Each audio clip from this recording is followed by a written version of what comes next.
Jen Greskoff, welcome to the Soccer Queens podcast. So happy to be here. Thank you. You are one of the leading ladies of the Girls Soccer Network. And for those listening who don't know about Girls Soccer Network, you might live in a cave because they are like my go to on social media for everything girls soccer, training, news, nutrition, mindset. I mean, there's just so much on this platform. I wish I had found it sooner. I think I found you guys like 1 or 2 years ago, but you guys have just blown up and it's so exciting to see and for all these girls to have this amazing resource.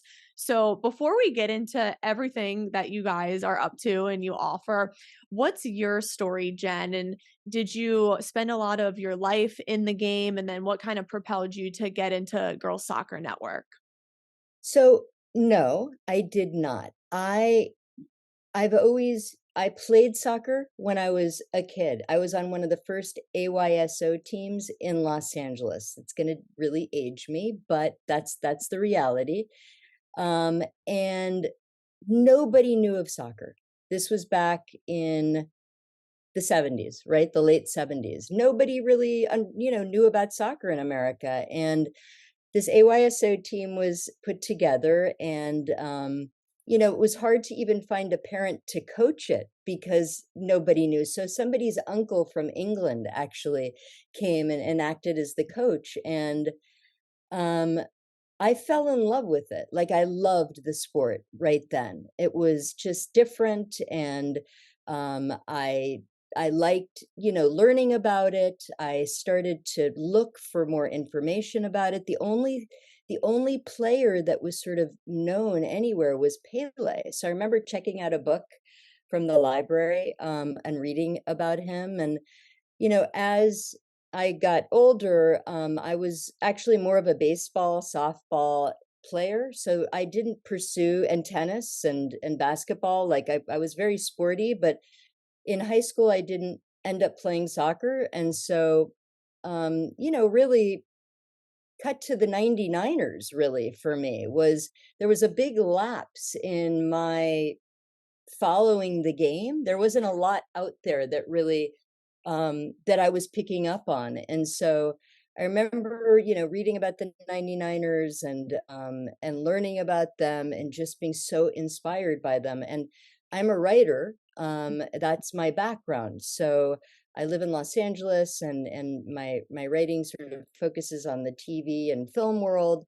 And so um when I got pregnant and I had my first child, a daughter, um, when she came of age to start to explore sports, I was like, let's go back to AYSO. So I ended up coaching that team, and she totally loved it. And that's how this whole Girl Soccer Network thing started. So it went from the AYSO to her being one of the better ones on the team.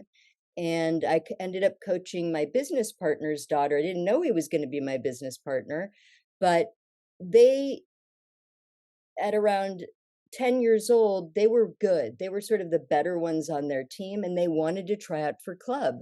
And honestly, we discouraged them because we knew and we had heard about this whole like soccer lifestyle.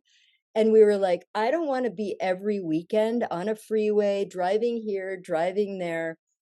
But their passion was like, they were like, okay, you can try out. And to ourselves, we were like, they're never going to make it. And of course they did. And not only that, the club was way across town. And if you know Los Angeles traffic, it was like, what did we get ourselves into?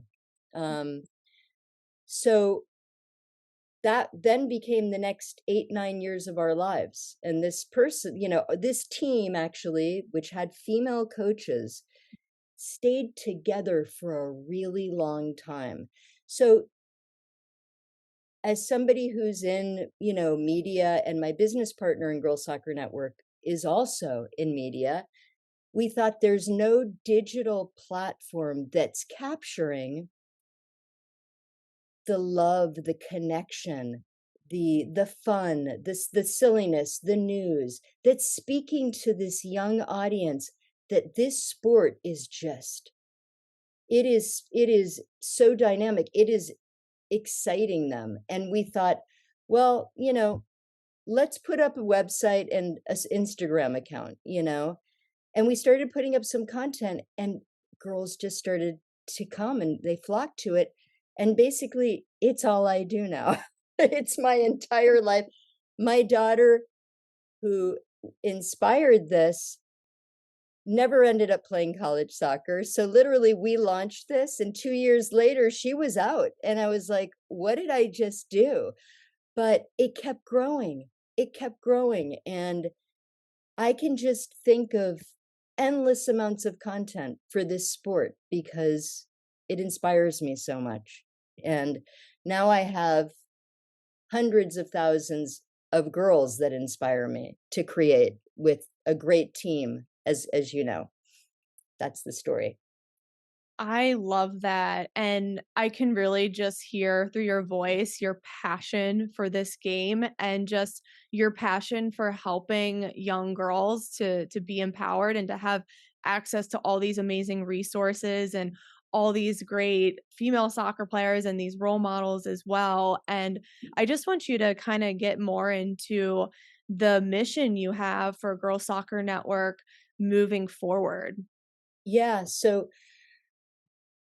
our mission has always been to educate, inspire, and connect girls. So, that has remained the mission.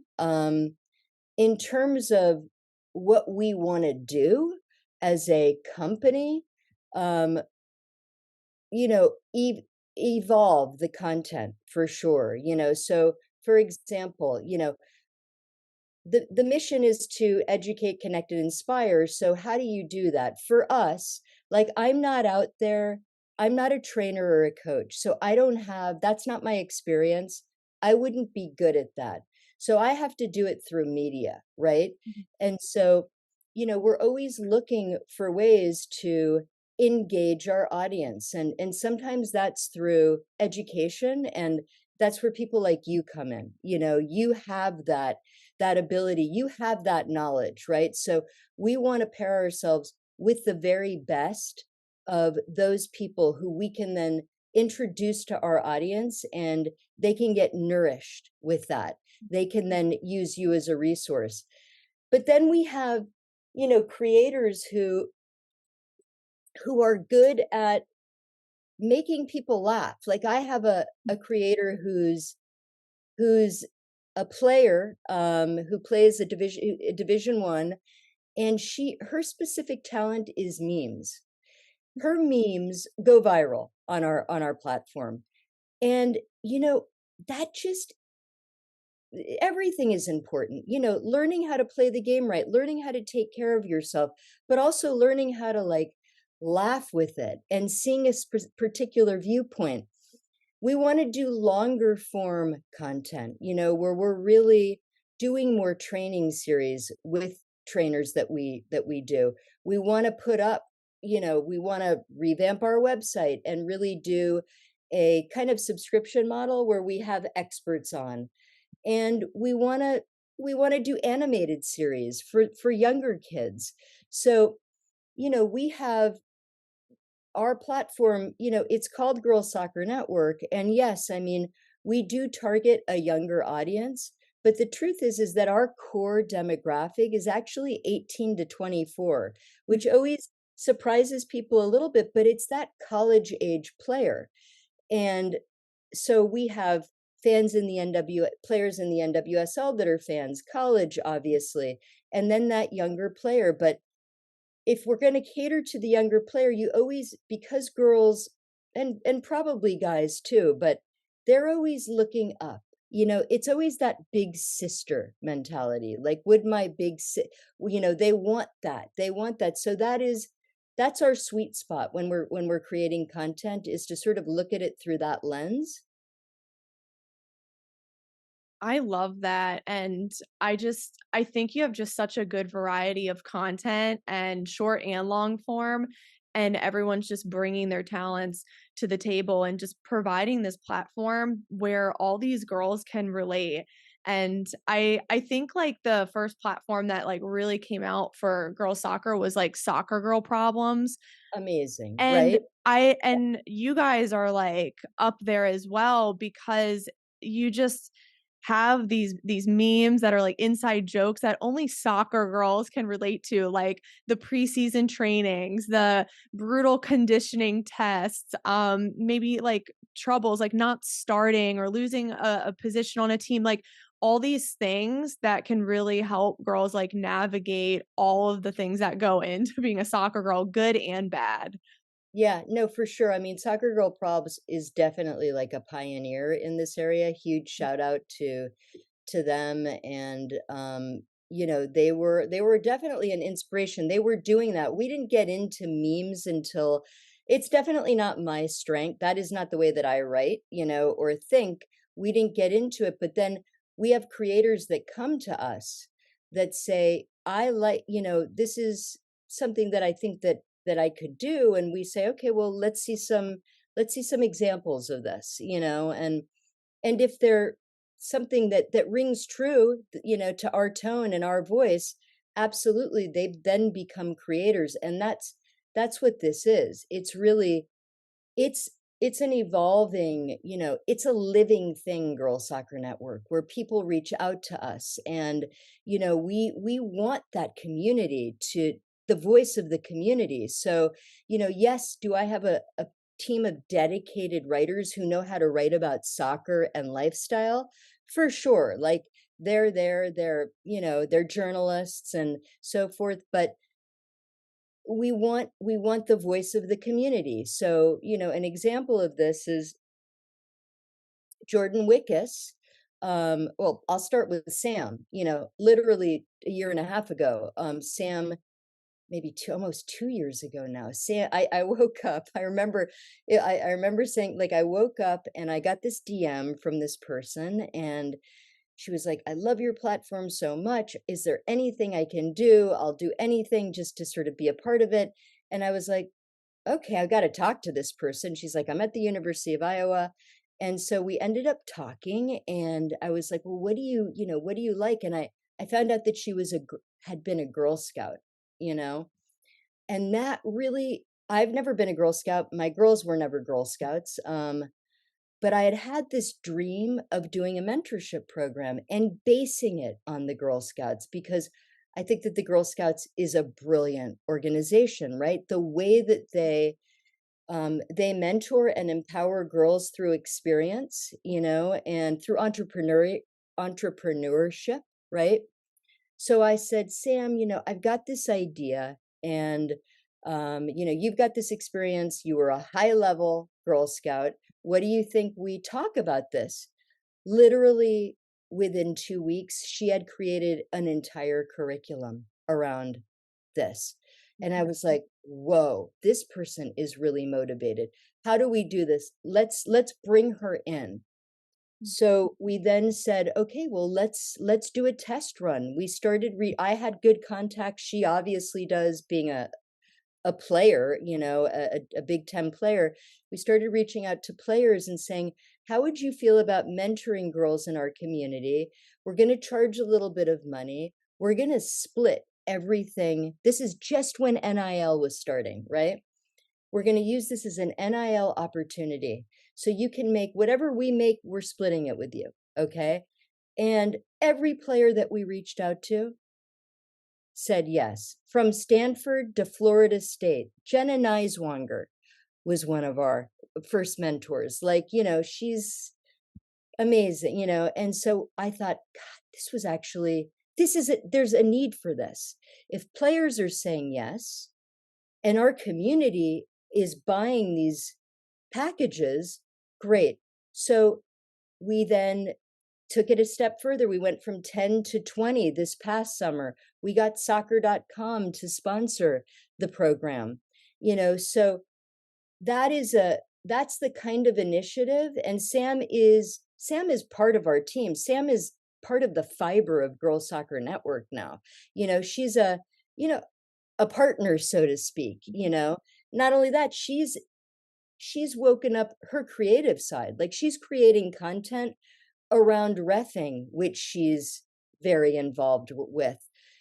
Now, another story to sort of show you how we engage the community is I got an email from Jordan Wickus, who goes to Michigan State, saying she really thinks that there's a need for a college podcast that focuses on the Big Ten. And so I reached back out to her. I said, "Do you have any, experience podcasting?" No, no. And then I thought, Sam is such a now personality on Girls Soccer Network. I was like, how would you feel about partnering with Sam, who I know is such a good speaker because we've actually done speaking engagements. And by the way, she does most of the speaking when we do.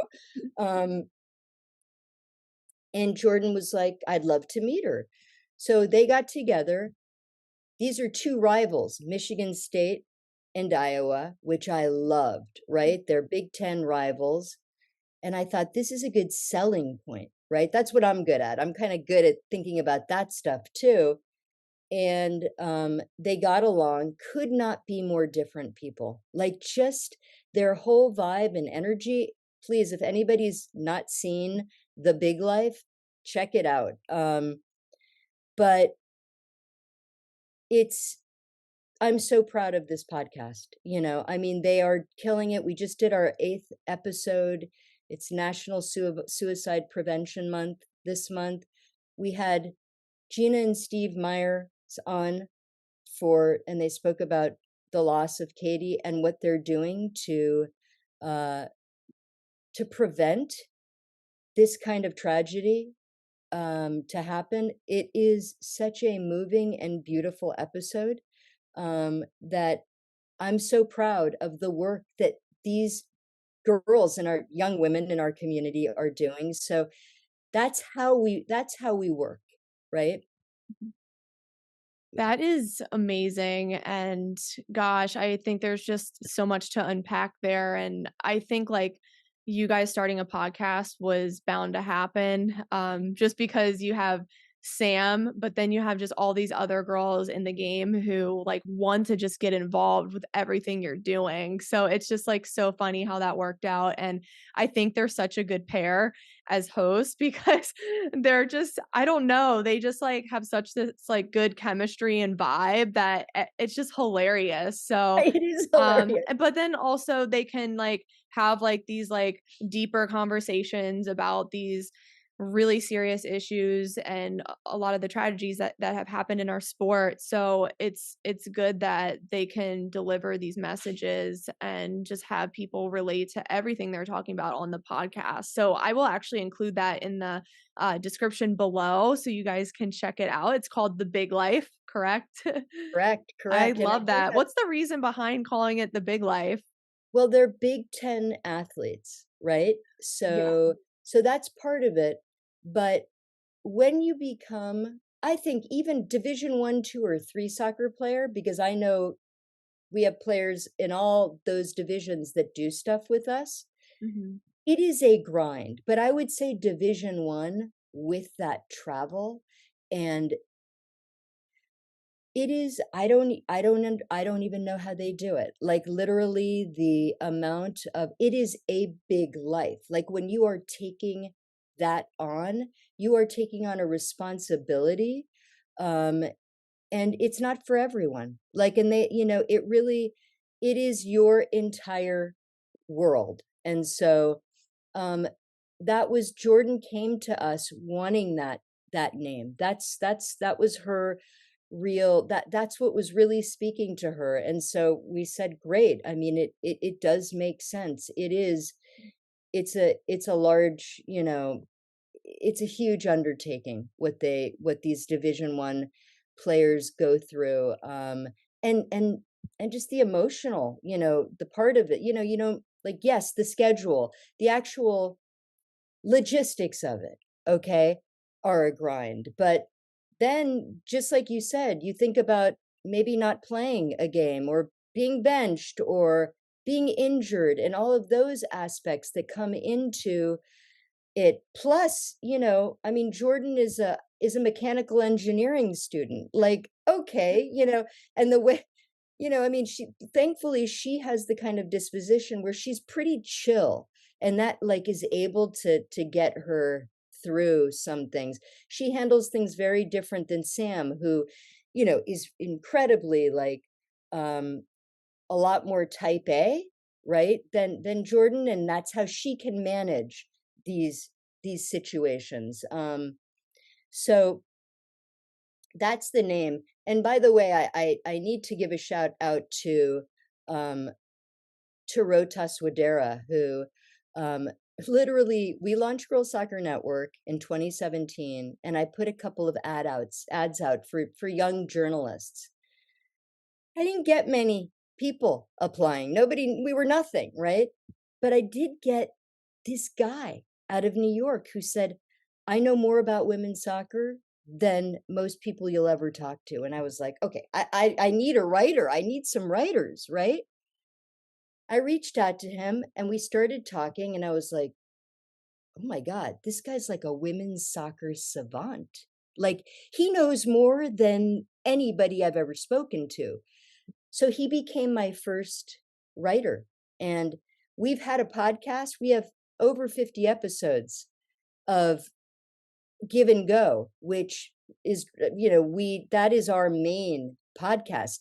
The Big Life is like our baby podcast, but Give and Go, next week we're dropping, he just interviewed Kristen Hamilton from, Casey Current. uh he's interviewed a lot of people. He's incredible. So he's kind of our token guy, you know and our he's our head sports writer to this day. That's 6 years, he's been with me. And credit to him, he's just really built something with that podcast.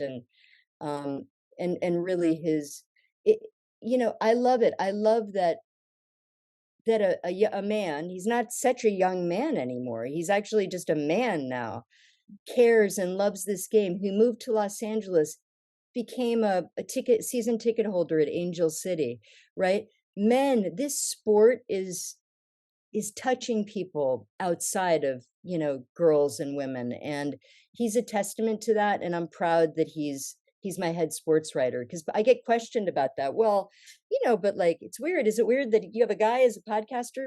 No, it's just he loves this sport as much as I do.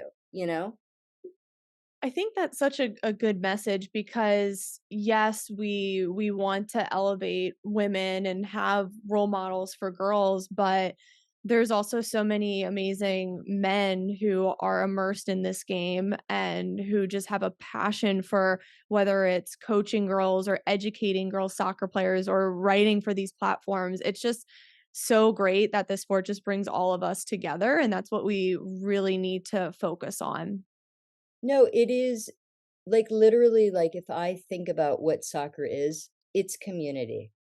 It just is. Like when I mean, I've read a fair amount about it, and when I think about those early teams in England, like that they were put together by people in workforces that would work in mills. They were like just these little community teams, and the towns would come and watch, right?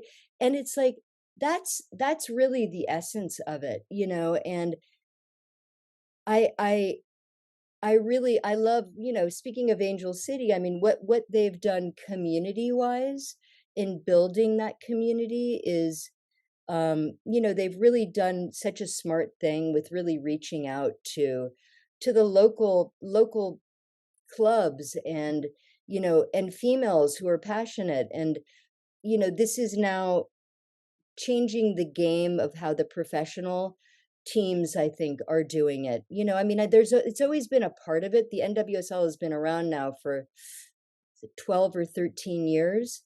Um, and it's finally getting traction.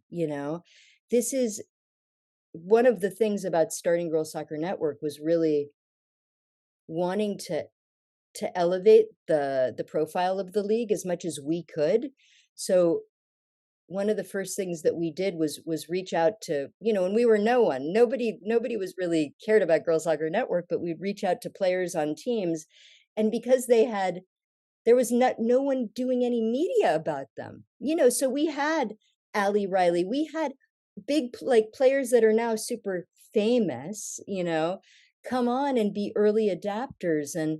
Um and one of the teams that we really got involved with was the Chicago Red Stars, my business partner and I, and we actually became investors in that team. Um and so, you know, we just believe that this sport is it's the sport is super fun, it's super engaging, but it's important. It has meaning and resonance. Sorry, my dog is going crazy. She's That's about to okay. go out getting picked up by her favorite dog walker. And um and so I I can't impart enough about like the meaning that I feel soccer has in general, but also, you know, specifically for girls and women. And why is that? Because I mean, I don't want to poo-poo other sports because they all have a amazing community aspect of it. They all have an aspect of exhilaration, of physicality. Um, but soccer is hard. Soccer is physically hard. Soccer is it's a battle, right? Like what you're doing to prepare these girls and their bodies for this sport, when you go through that and you've played that for a while, you get you get so many lessons and physical your body becomes strong, but also your mentality becomes so strong, and it's going to help you for your life. Like my kid didn't end up playing soccer in college, but those 8 years that she played, that's going to benefit her because that and I can't that is that's my biggest takeaway is that this sport is it's hard, and that difficulty pays dividends in your life going forward. You might not play college, you might not play pro, and you might not ever play for your country, but it doesn't matter. Like, just give yourself to it for a period of time. You're going to get a lot back. Yeah, that meaning that comes from the game is just it's just priceless, you know? It's something that stays with you for a lifetime, and it allows you to know how to prevail in the toughest times, because there were times when we were playing soccer and just battling through like sprints or conditioning runs, or maybe in a double overtime in the final minutes when your legs are just giving out, but you have to like pull it together and you need to step it up for your team. And it's just like moments like that that are just like, wow, like that's where the good stuff is in this game. And it's teamwork, it's grit, it's leadership. And I think a lot of players need to remind themselves like that those are the things that matter. I think Mhm. we tend to get caught up in like, even the social media world of, okay, who's playing at this college or who's on the new ECNL team for this age group. And it's like, it matters, but all the other things matter way more. And, Yeah. I remember like when I was a freshman in college, my mom said to me when I was like complaining one week how hard it was, she said to me, "One day this is going to be over." And I'm like, "What?" And I didn't really believe her at the time. Like it didn't sink in. And then when I played that last game, you're just like, "Wow, it's over." But That's the lessons aren't. But I think girls should really enjoy it now while they're in it, because it will end one day. And yeah. it's hard to come to terms with, and you do live in denial. Yeah. No, for sure. And I mean, there's all the analysis about how important and good sports are for girls and women, that all rings true. I just feel like soccer is obviously specifically really, really good, and in a way that other sports might not have that particular grind, but yeah, I think that's a beautiful message that your mother gave to you, and it's so true, and being in the moment, and even if those moments are hard, there's a lesson in them, I mean, I go back to, uh, one of the first couple podcasts on The Big Life. We you know, Jordan, who's, was a decorated player last season, wasn't starting, on her on Michigan State, and the feelings that were coming up around that, and um how to live with that, how to be in that discomfort, how do you transcend that, and still be a part of the team, and not go, I suck, I don't want to, I can't be of any help to this team.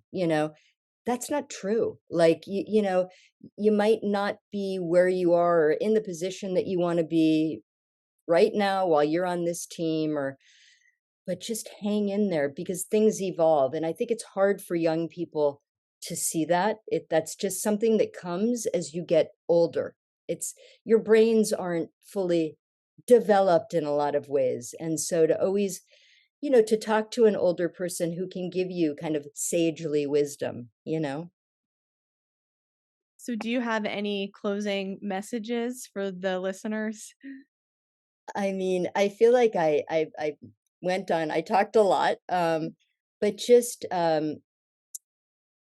hang in there, I mean, we're here for you. We're here to support you, Girls Soccer Network, and, let us know what we can do to do that better, because we always want to improve, and we want to reflect your voice. Basically, that is our mission, is to, and that's all soccer players. It's, all girls and women of this community. We're a platform to reflect you, and so, um, we're grateful for every follower, every like, every newsletter subscriber, podcast subscriber. We just want to create the best content that we can to inspire you, and help you keep playing maybe in the harder times, and show you your kind of, badass self when you're feeling all that. So That's so brilliant, and there's content on your page for everything, and I love that you guys are so easy to connect with. If you shoot Girls Soccer Network a message on Instagram, they'll get back to you at some point. They're just that involved with their followers, so please give them a follow, shoot them a message, and just check out all of their amazing content. Jen, thank you so much for coming on. This was such a beautiful discussion, and I really loved our discussion on meaning at the end. I think a lot of people will take a lot away from that. So, thank you so much for coming on. And everyone, yes. I'll see you on the next episode.